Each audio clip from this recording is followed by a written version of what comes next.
Retour sur le plateau de TV Finance, il est 9h04. On va prendre des nouvelles du CAC 40 qui ouvre d'ailleurs ce matin en forte hausse, hein, plus 1,28% au moment où on se parle et on rejoint Xavier Fenot. Bonjour Xavier. Bonjour Roselyne. Vous êtes associé chez Interactive Trading.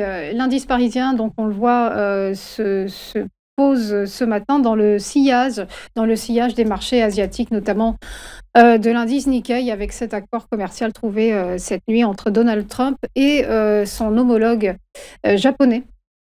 Oui, exactement. En fait, ça va un peu mieux sur le CAC. Alors, c'est vrai que ça fait maintenant quasiment 3 mois que ça dure entre 7 900 et 7 700 points. Bon, on le répète toutes les semaines. Dès qu'on a trois petites bougies rouges, bah, finalement, il faut se dire pourquoi pas, on a un bon timing pour acheter. Et inversement, dès qu'on a deux, trois bougies vertes à l'intérieur de ce range, eh ben, on se heurte à cette grosse zone de résistance des 7 900 points. Alors, c'est sûr que le CAC, c'est pas forcément le plus dynamique, hein, comme je le répète à chaque fois. C'est plutôt les indices américains qui drivent un petit peu tout ça. On a eu des nouveaux records historiques. On fait quasiment des nouveaux records historiques chaque semaine, que ce soit sur l'indice SP 500 ou le Nasdaq. Bon, on a beaucoup d'attentes quand même. Alors, pas forcément cette semaine, mais surtout à partir de la semaine prochaine. On a encore beaucoup de publications de résultats, notamment ce soir après bourse.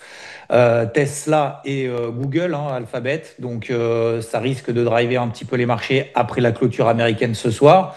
On a aussi beaucoup d'attentes vis-à-vis de ces baisses des taux anticipées par le marché vis-à-vis de la Réserve fédérale américaine d'ici la fin de l'année. Bon, vous en avez parlé juste avant, on va dire, cette guéguerre qu'on a entre Trump et Jérôme Powell qui continue aussi. Donc c'est vrai qu'on arrive aussi proche de cette fameuse échéance du 1er août. Donc là, bon, effectivement, cette nuit, on a eu un accord avec le Japon. Donc ça profite au marché globalement, mais c'est vrai que sur le CAC, bon, globalement, c'est pas très punchy, hein. Alors oui, ce matin, on ouvre à plus 1,4%. Vous en avez parlé tout à l'heure. Hier, finalement, on clôture à moins 0,7. Donc on continue comme ça ces oscillations entre 7 700 et 7 900.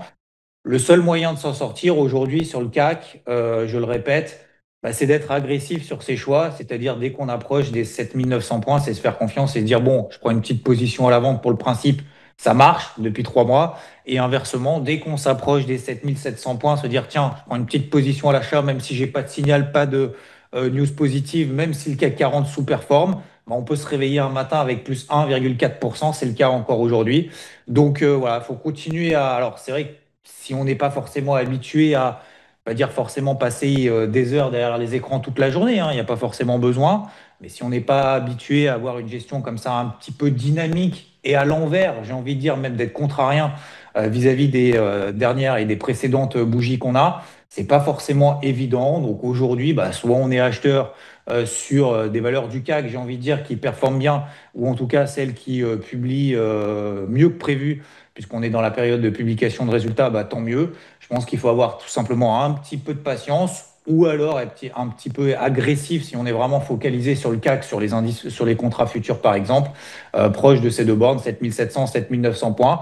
Donc on essaye de suivre Wall Street. On verra ce soir après Tesla, Google. Demain, on aura aussi pas mal de chiffres PMI, hein, c'est des sondages auprès des directeurs d'achat. On aura aussi la Banque Centrale Européenne, même si on n'attend pas grand-chose de Christine Lagarde, qui va laisser ses taux directeurs inchangés. Donc on continue ces grosses oscillations depuis maintenant 3 mois entre 7 700 et 7 900 points.